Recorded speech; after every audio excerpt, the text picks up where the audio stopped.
What's up guys, Noah from Stage 3 Motorsports here, and today we're going to be showing you how to do an install on this Eibach suspension system for your Toyota Tacoma.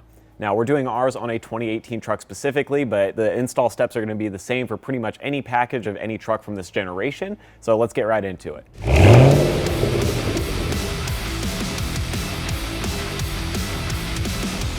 First things first, we actually need to drop this front skid plate off our truck to give us some access to the sway bar bolts so that way we can put the relocation brackets in. Now this is just going to use a 12mm socket to undo these couple bolts around the corners, so we'll drop this down and then we should have all the room we need.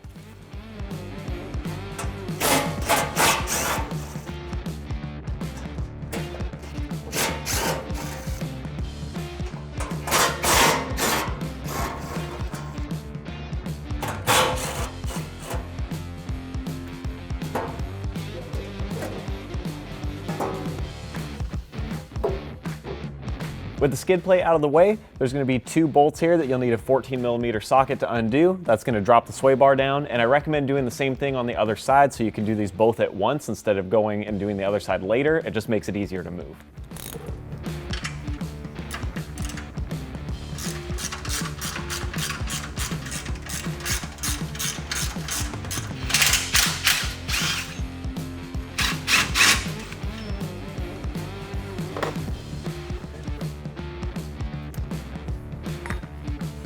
Now with the new bracket, use your factory hardware and position it so that the new threaded holes are going to move the sway bar forward towards the front of the truck.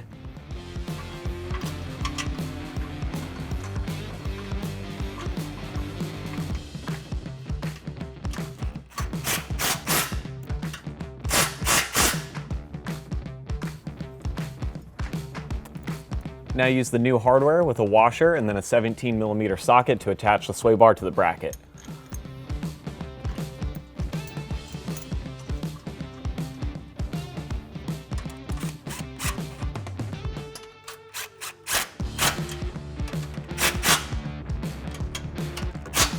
With the sway bar done, we need to remove some brackets for our brake lines and ABS. We'll start at the top with a 10 and another 10 that's hidden back here behind the knuckle, then a 17 on this nut for the end link, and a 12 down here for the lower bracket.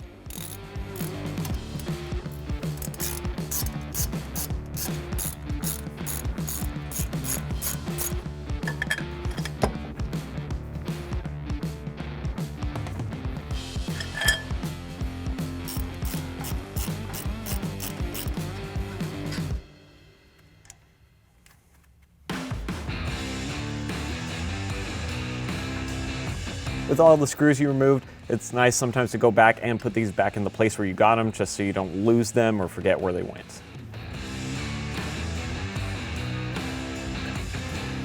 Now move around to the tie rod end at the front, and we're going to pull the cotter pin out as well as loosen up that castle nut so we can hit this and try and break it free.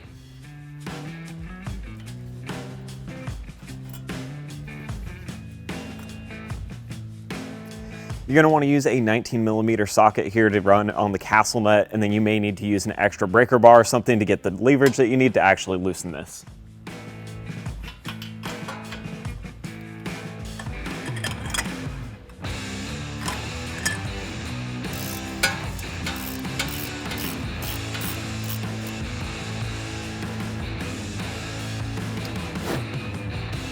Once you have the castle nut loosened up, you're going to want to leave it on here to protect the threads, but a lot of times the tie rod end is going to be bound in place. So if you hit the knuckle with a hammer, it won't always come free because the ball joint's kind of pinned. So what we're going to do is we're going to lower down with a jack stand under our lower control arm to bring this up and change the angle of that ball joint. That way we can hit this and it should come free.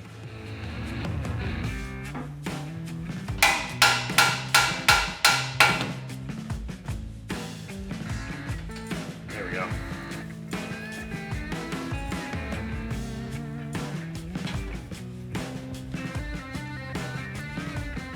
This next step is optional, but I like to use a 19mm wrench to loosen up the ends of the upper control arm mount. That way this thing doesn't have as much pressure on it, and when we separate it, we can slide it up and move it out of the way.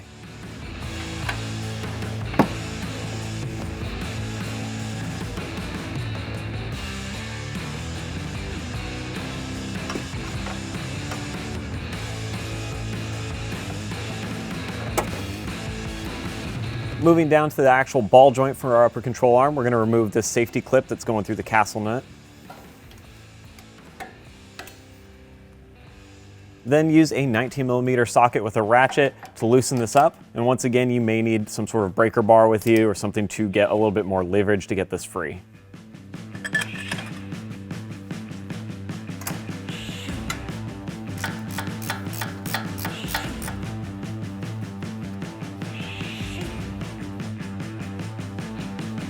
We have our castle nut loose, and normally you could kind of tap this and get your upper control arm to pop free and slide out of the socket there. The issue here that we're having is there's already a 2.5-inch leveling spacer on here, and it's been causing the upper control arm to catch on the spring. So we're actually going to lower our truck down with that jack stand again to push this up and get this arm free of the spring. That way there's no pressure on it, and then we can loosen the whole thing.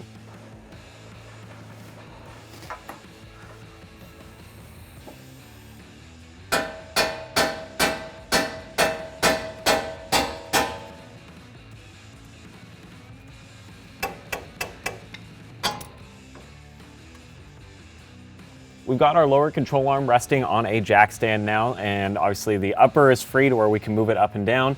Having the jack stand underneath keeps some of the tension off this, so there's still a little bit of slack there and we're not stretching them. What we need to do next is remove the 3 top bolts that are securing the top of the strut.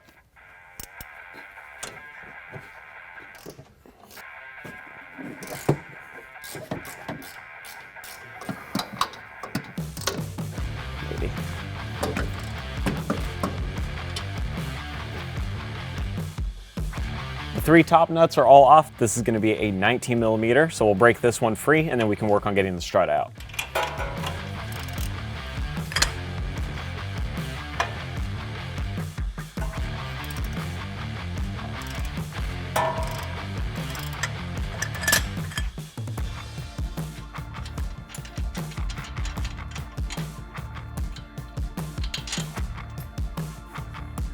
Now, moving that jack stand out of the way and lifting the truck a little bit, we're gonna have the play that we need to push on this lower arm to bring the strut down. Now, we do have that spacer in here, which means we have to be a little bit more aggressive with it. On a factory truck, you won't have that extra spacer up top, so you can work it out a little bit more easily.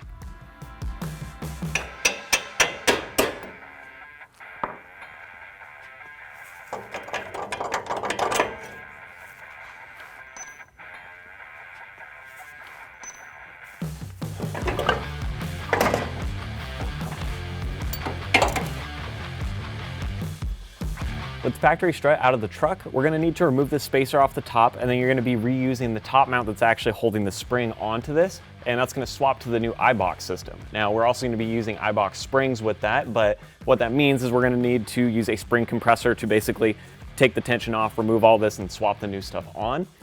That's going to be pretty dangerous for most of you guys to try and do at home, and a lot of people don't have a wall-mounted spring compressor. So what we're going to do is actually just run ours down to the shop. They usually swap it over for a pretty decent price, and we'll take the new unit and put it in. So we've got our Eibach strut here with the spring on it from Eibach, and then you just reuse that factory top hat. So the shop swapped it all out for us. We had it set to the lowest setting as far as the spring clip is concerned, and then the spring itself actually provides 2 inches, so this is going to give us a nice solid kind of level look on the truck with this setup. All we have to do now is actually move that jack stand out of the way so we can bring our lower arm down a little bit, and we should be able to work this strut up in there. When putting the strut in, it's usually easier to go and get the top put in first, so we're going to line this up just like that.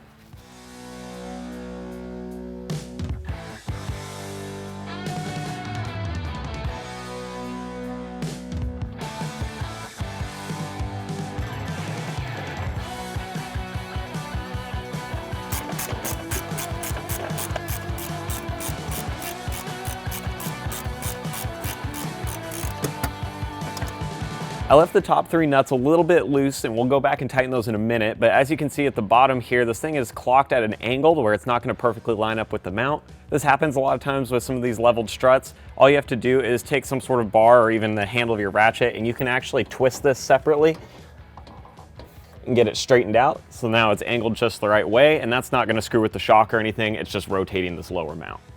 From here, all we need to do is bring this lower control arm up now so we can meet it and run the pin through, and then we'll work on tightening both the top and the bottom.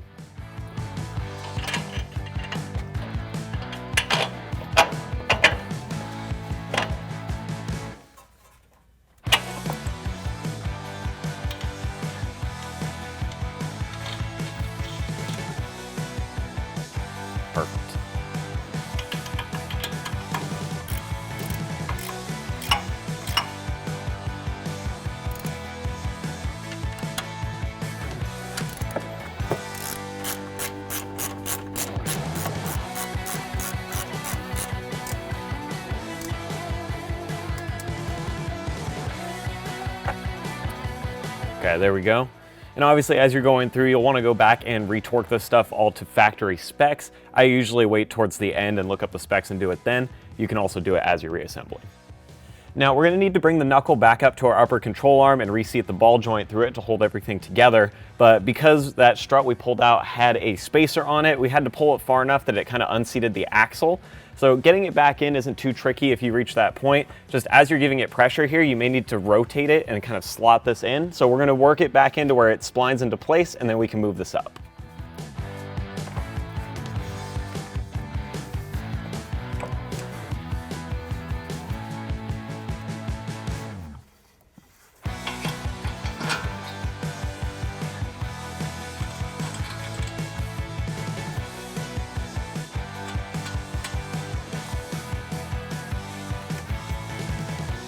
Here we go.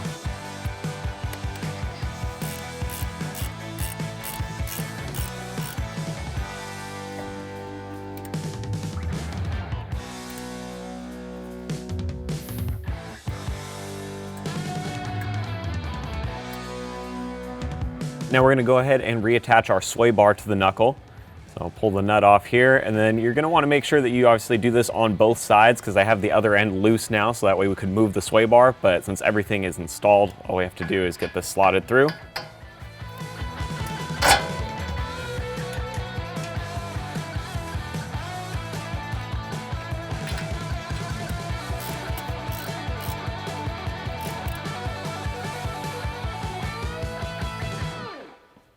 Next, we need to go ahead and reattach our tie rod to the knuckle. So pull my castle nut off here so we get that stud through. We'll just turn it, bring it into place.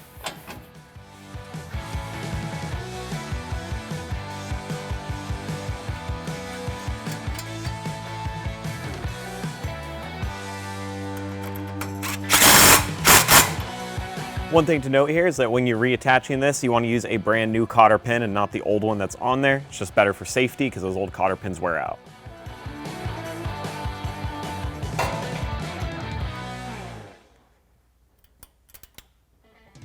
Now we need to reconnect all the brackets for our brake lines and ABS, so we'll unthread the screws that I had in here and we can just reattach these brackets all the way down.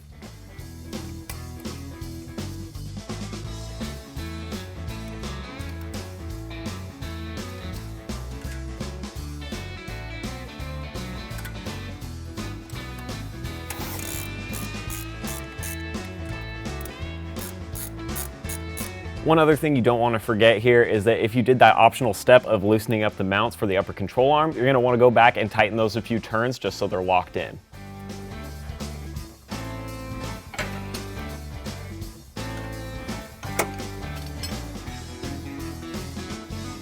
The very last step up front is to make sure that you reattach your skid plate underneath, so I'm going to throw that on and we'll move to the back.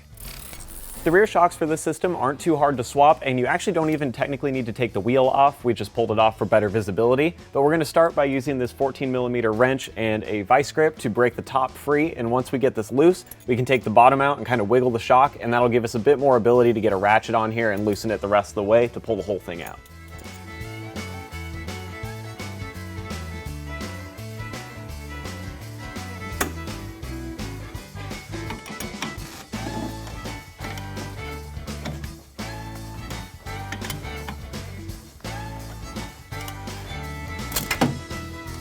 Now the top's loose, let's move down to the bottom.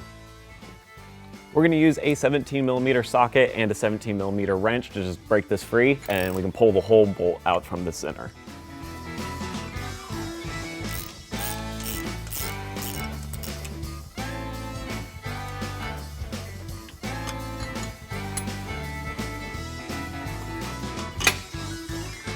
With the bottom completely free and the top loose, it can be hard to undo this with that mount starting to disappear within the nut, but we can actually put pressure on it, rotate it around, and then I'll use a deep well 14 on our ratchet to just twist this off.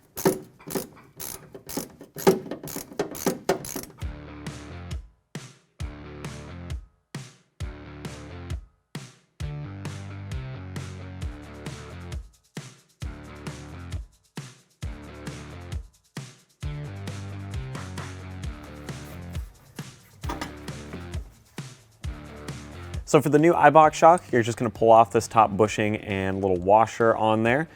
Then we'll go ahead and we're gonna seat the top end first with the pin coming through. We can loosely attach all this. We'll set the bottom and then come back and retighten the top.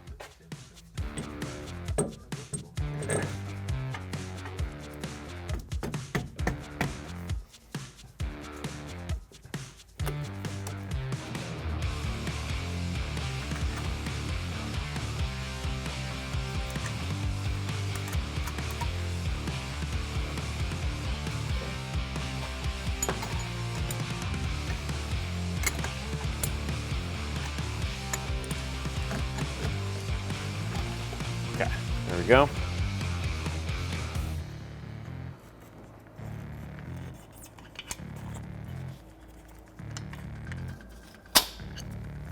Now here at the bottom, we are just reusing the factory bolt nut and washer that we took off. So we'll just thread this back on and tighten it down.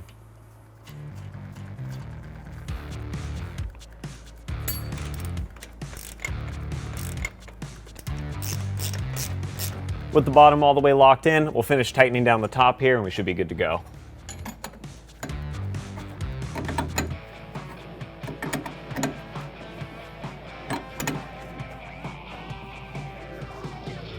So guys, that's going to be a wrap on this Eibach suspension install. You'll basically just replicate these same steps on the other side of the truck, and overall it gives you a pretty nice kit that's going to level out the vehicle. Now, the one last thing I do want to make a note of is that when you're done with this, you're going to want to have your vehicle professionally aligned, so that way you don't have weird tire wear issues or get any sort of howling or anything like that on the road. So make sure you get that done. But other than that, it's going to be a wrap. As always, thank you for watching, and if you are interested in picking up this Eibach system for your truck, head down in the description below, click that link. It's going to shoot you over to our website, and I'll see you guys next time.